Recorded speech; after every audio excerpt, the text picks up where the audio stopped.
Bonjour à vous, chère lumière. C'est un bonheur de vous retrouver pour cette nouvelle vidéo. Aujourd'hui, j'avais envie de vous parler de la peur de manquer. C'est une peur qui habite aussi nombre de personnes et cette peur vous conduit à soit économiser à outrance, parce que si je dépense tout, je risque de manquer, soit à être sans arrêt dans la recherche de quelque chose à l'extérieur. C'est-à-dire, je cherche quelque chose à l'extérieur de moi pour venir combler un vide à l'intérieur de moi. Le principe, c'est que je recherche quelque chose de concret, de réel, pour venir combler quelque chose au niveau symbolique.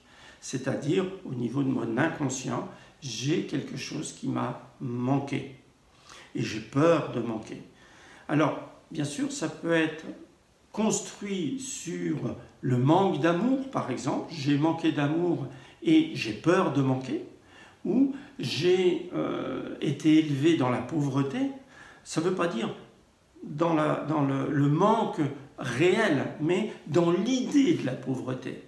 Vous voyez, il y a des gens qui ont tout à fait des moyens matériels, mais dont les parents étaient sans arrêt, il faut faire attention, non, on ne peut pas faire ça parce que si jamais il nous arrivait d'eux, etc.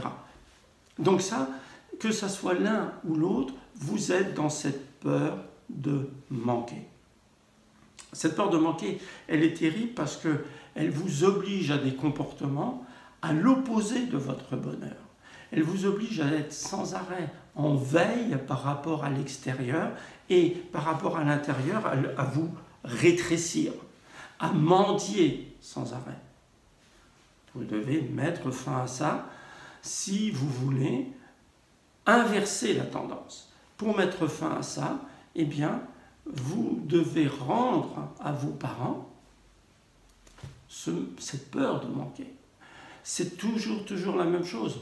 Vous avez construit un mensonge, vous avez construit une peur. Le mensonge, c'est « je n'ai pas le droit d'avoir » ou « il est possible que je manque ». Et la peur, eh bien, c'est la peur de manquer. Vous rendez ça à vos parents. Construisez une cérémonie de libération. Faites-vous aider par un accompagnant pour identifier la façon dont s'est construite à l'intérieur de vous cette peur. Et puis, rendez ça à vos parents. Et ensuite, vous verrez, quand vous aurez fait votre cérémonie, ça, c'est vraiment une peur qui se résout d'elle-même. C'est-à-dire que vous n'avez pas vraiment d'action à poser après. Vous allez voir que d'un seul coup, tout va se détendre. Là où vous aviez peur, vous vous sentirez tranquille. Parce que ça ne pèsera plus sur vous. Vous allez pouvoir travailler à partir de ce moment-là sur l'acceptation.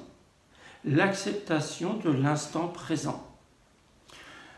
Chez moi, à la campagne, on disait une chose, quand on n'a pas ce qu'on aime, il faut aimer ce qu'on a. On appelle ça en coaching aussi le présent parfait. Quelle que soit votre situation, que vous soyez avec très peu de moyens matériels ou que vous soyez immensément riche, de toute façon, vous avez ce que vous avez. Donc, vous partez de là où vous en êtes.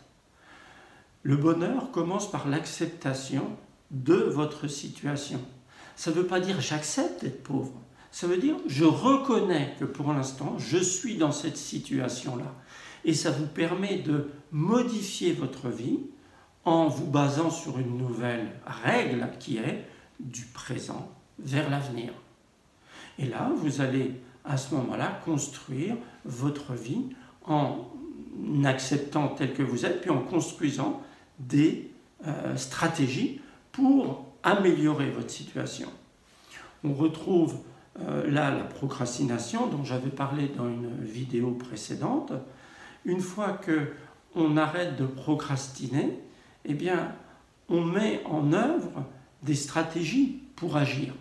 Une stratégie, c'est quoi? C'est ce qui va me permettre d'atteindre mon objectif le plus rapidement possible, le plus élevé possible, avec le moins d'énergie possible dépensée. Faites ça. Faites ça Et vous allez, à ce moment-là, construire votre vie, construire votre bonheur. Mais tant que vous aurez la peur de manquer, qui ne sera pas dissoute, qui ne sera pas libérée, si vous mettez en place des stratégies, vous aurez comme un élastique qui vous tire en arrière, qui vous empêche de les mettre en œuvre. Donc, le mieux, c'est de couper l'élastique. Coupez l'élastique, faites votre libération, et après, on met en place les stratégies. D'accord ? Je vous retrouve tout bientôt pour une nouvelle vidéo. Partagez celle-ci si vous pensez qu'elle peut aider vos proches. Et quant à moi, je vous souhaite de rester léger jusqu'à la prochaine vidéo et même au-delà.